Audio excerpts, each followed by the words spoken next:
Olá, nós estamos aqui para mais uma aula. Hoje é a lição de número 18, a comunhão dos santos, conforme está escrito no Credo Apostólico, creio na comunhão dos santos. Nós vamos ver como essa doutrina, ela deve ser entendida. Vamos orar primeiro. Pai, pedimos que a aula que vamos ter agora sirva para a nossa edificação e contribua para a preparação daqueles que estão se preparando para professarem a fé. Nós louvamos o Teu nome por tudo e pedimos a iluminação do Teu Santo Espírito em nome de Jesus. Amém. O texto da nossa lição é 1 João, capítulo 1, versículo de 1 a 10, que diz assim: O que era desde o princípio, o que temos ouvido, o que temos visto com os nossos próprios olhos, o que contemplamos e as nossas mãos apalparam, com respeito ao verbo da vida, e a vida se manifestou e nós a temos visto, e dela damos testemunho, e vô-la anunciamos, a vida eterna, a qual está com o Pai, e nos foi manifestada. O que temos visto e ouvido anunciamos também a vós outros, para que vós igualmente mantenhais comunhão conosco. Ora, a nossa comunhão é com o Pai e com seu Filho Jesus Cristo. Estas coisas, pois, vos escrevemos para que a nossa alegria seja completa. Ora, a mensagem que da parte dele temos ouvido e vos anunciamos é esta, que Deus é luz e não há nele treva nenhuma. Se dissermos que mantemos comunhão com ele e andamos nas trevas, mentimos e não praticamos a verdade. Se, porém, andarmos na luz, como ele está na luz, mantemos comunhão uns com os outros, e o sangue de Jesus, seu Filho, nos purifica de todo pecado. Se dissermos que não temos pecado nenhum, a nós mesmos nos enganamos e a verdade não está em nós. Se confessarmos os nossos pecados, ele é fiel e justo para nos perdoar os pecados e nos purificar de toda injustiça. A lição, portanto, vai tratar sobre a comunhão dos santos. Na introdução, nós temos aí um trecho da confissão de fé de nossa igreja, que diz o seguinte: todos os santos que pelo Espírito de Deus e pela fé estão unidos a Jesus Cristo, seu cabeça, têm comunhão com ele nas suas graças, nos seus sofrimentos, na sua morte, na sua ressurreição e na sua glória. E estando unidos uns aos outros em amor, participam dos mesmos dons e graças e estão obrigados ao cumprimento dos deveres públicos e particulares que contribuem para o seu mútuo proveito, tanto no homem interior como no exterior. Primeiramente, nós vamos esclarecer duas palavras que aparecem aí. Comunhão é a primeira e a segunda é santos. Comunhão contém a ideia de um grupo de pessoas unidas pelo amor mútuo, participando todas das mesmas coisas. Um texto-chave para entender está lá em Atos 2,44, que diz assim: todos os que creram estavam juntos e tinham tudo em comum. E a palavra santos não deve ser entendida, conforme alguns a entendem no contexto da Igreja Católica Apostólica Romana, quando fala de pessoas que foram separadas para serem canonizadas, São os santos da Igreja Católica. Antes, a ideia é de alguém que foi separado do pecado para Cristo Jesus. Nesse sentido, todos os crentes são santos. Eles são separados do pecado para pertencerem a Cristo Jesus. Então, a comunhão dos santos diz respeito a esse grupo de pessoas que estão unidas pelo amor mútuo, participando de todas as mesmas coisas, as bênçãos, e são santos, ou seja, são separados. Nós vamos ver nesse estudo aqui dois aspectos ensinados pela confissão de fé, conforme o texto que nós lemos há pouco, que é a comunhão com Cristo e comunhão com os irmãos em Cristo.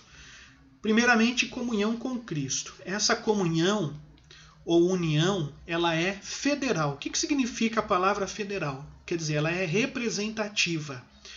Em Adão, a pessoa de Adão, quando Adão foi criado, ele era o representante de toda a raça humana.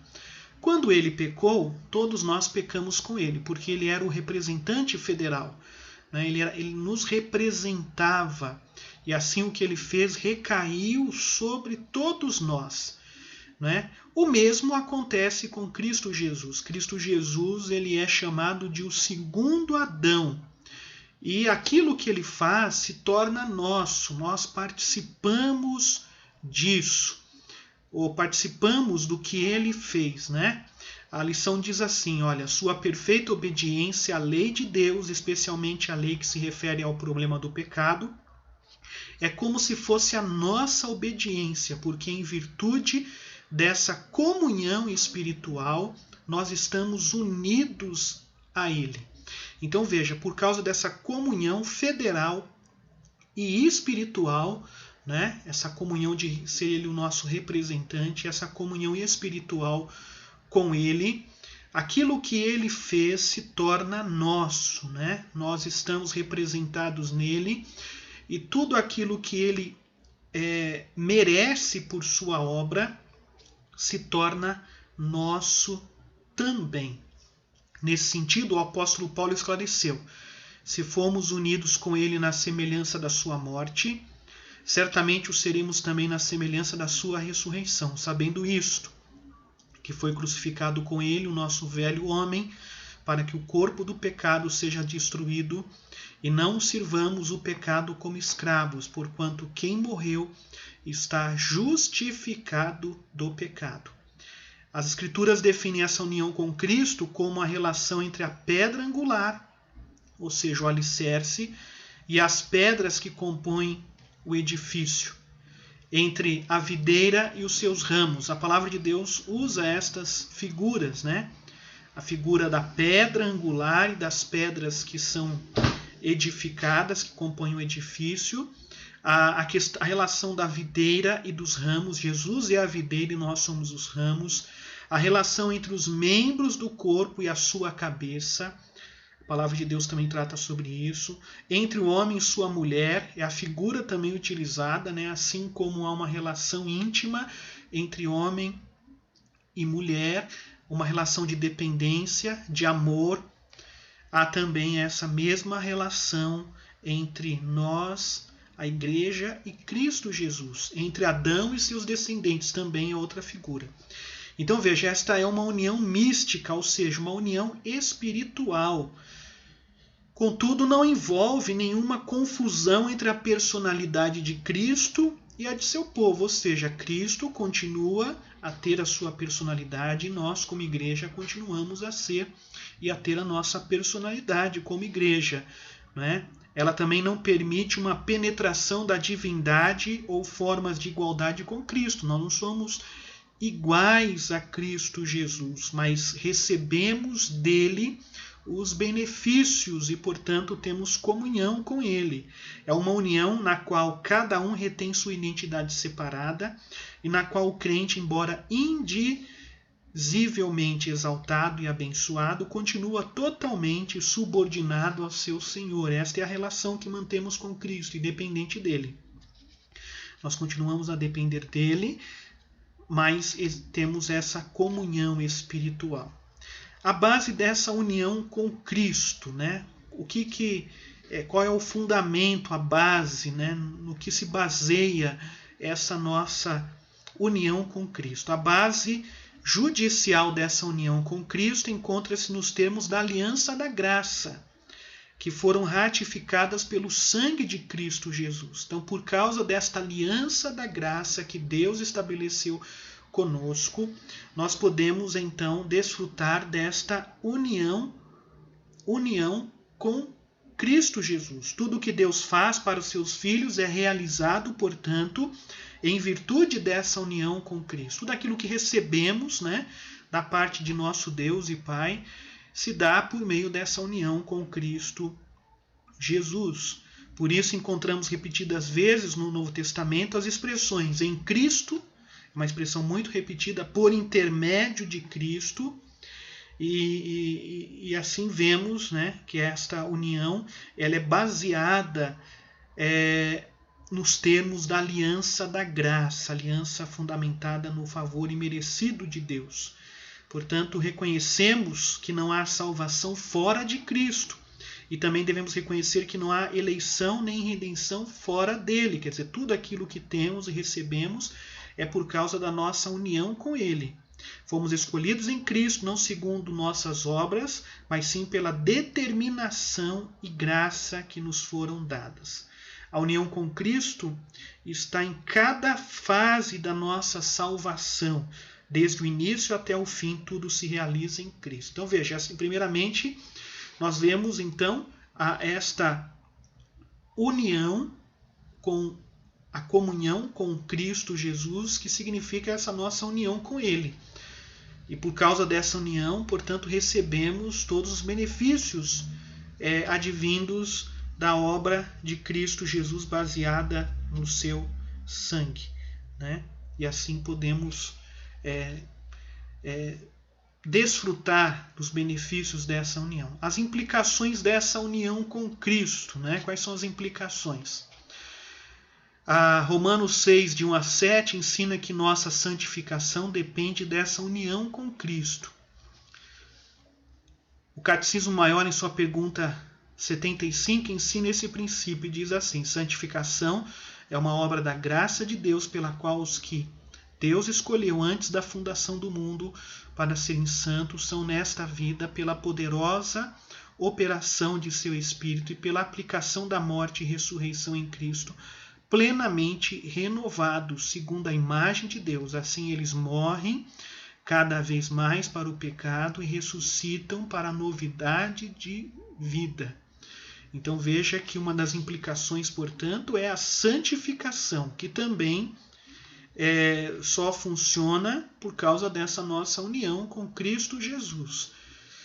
O texto de Romanos define nossa união com Cristo como um batismo. Aqui não está se referindo, né, o Romanos 6, de 1 a 7, não está se referindo ao batismo com água, mas está se referindo ao batismo com o Espírito Santo, né? O Espírito Santo nos toma e nos coloca no corpo de Cristo. Em virtude deste batismo, união com Cristo, portanto, não sirvamos o pecado como escravos. Está justificado do pecado. Morreu para o pecado, mas quanto a viver, vive para Deus. Veja, todas essas expressões aparecem lá em Romanos capítulo 6. De 1 a 12, 14, nós vemos isso.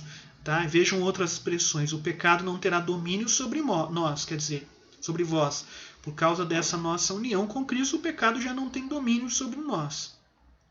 Assim, oferecei agora os vossos membros para servirem à justiça, para a santificação, pois não estáis debaixo da lei para serem condenados por ela, e sim da graça, pela qual recebemos o perdão e a vida eterna. A nossa obediência agora é de coração. Tendes o vosso fruto para a santificação e, por fim, a vida eterna. Então, notem vocês que essa é a comunhão dos santos, uma comunhão mútua nos benefícios que se encontram em Cristo Jesus. Nós participamos desses benefícios, né? Aquilo que Cristo conquistou com a sua morte, todas as bênçãos que ele conquistou com a sua obediência recaem sobre nós por causa dessa nossa união. Notemos bem esses pontos realçados, pois o gozo e a segurança de nossa salvação alimentam-se da realidade de nossa união com Cristo. E o último ponto aqui é a comunhão com os irmãos em Cristo. A comunhão é também uma comunhão com todos os que estão unidos em Cristo Jesus.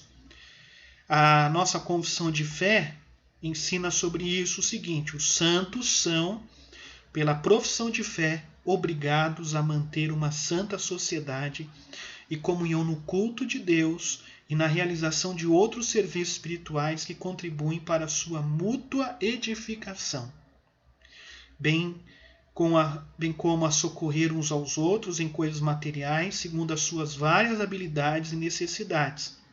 Esta comunhão, conforme Deus oferecer ocasião, deve estender-se a todos aqueles que em todo lugar invocam o nome do Senhor. Vejam vocês que, portanto, a nossa comunhão com os nossos irmãos implica em, portanto, mantemos uma sociedade santa, né, em cultuarmos a Deus, em participarmos de exercícios espirituais, né, serviços espirituais. Implica também em cuidarmos uns dos outros por causa dessa união que há entre nós, por causa de Cristo Jesus. Todos os verdadeiros santos estão unidos uns aos outros, desfrutam de uma comunhão entre si. Eles formam um só corpo, estão todos unidos com Cristo, que é o seu cabeça comum, e todos são participantes do Espírito Santo. Todos têm obtido fé igualmente preciosa, fundamentada sobre a mesma doutrina dos apóstolos e profetas e apóstolos. Eles estão todos unidos em amor, que é o vínculo da perfeição. Esse amor que existe entre os irmãos faz com que eles sejam um no coração e na alma. O amor para com os outros é o distintivo e a prova de que o povo de Deus obedece a Cristo. Novo mandamento vos dou, que vos ameis uns aos outros, assim como eu vos amei, que também vos ameis uns aos outros. Nisto conhecerão todos que sois meus discípulos, se tiverdes amor uns com os outros. Então notem vocês esses dois aspectos estudados, né, com referência a, creio, na comunhão dos santos, na expressão do credo apostólico. Então essa comunhão se dá de duas formas. Uma primeira forma, a nossa comunhão é com Cristo Jesus. Estamos unidos a Ele espiritualmente. Temos uma união federal com Ele, ou seja, Ele é o nosso representante. É uma união espiritual. E por causa desta união participamos de todos os benefícios alcançados por Cristo Jesus. A base desta nossa união é a aliança da graça. Né? Por causa desta aliança que Deus tem conosco, nós, portanto, participamos de todos os benefícios da pessoa de Cristo Jesus. E a nossa comunhão é com os nossos irmãos também. Estamos unidos aos nossos irmãos e participamos com eles das bênçãos em Cristo Jesus. E assim repartimos também essas bênçãos. Né? Essa comunhão implica no culto que prestamos, né? Nos serviços espirituais e também em nosso cuidado mútuo, né? de sustentar, de suprir as necessidades uns dos outros. A comunhão dos santos descreve os privilégios dos membros da igreja. Eles são membros do corpo de Cristo, unidos uns aos outros e participantes das mesmas bênçãos espirituais. Podemos então dizer, sim, eu creio na comunhão dos santos. Muito bem, tivemos aqui esta aula falando sobre a comunhão dos santos, a lição 18, creio na comunhão dos santos. Se houver alguma dúvida, você pode me encaminhar, que eu terei o prazer de tentar responder. Deus o abençoe, a abençoe.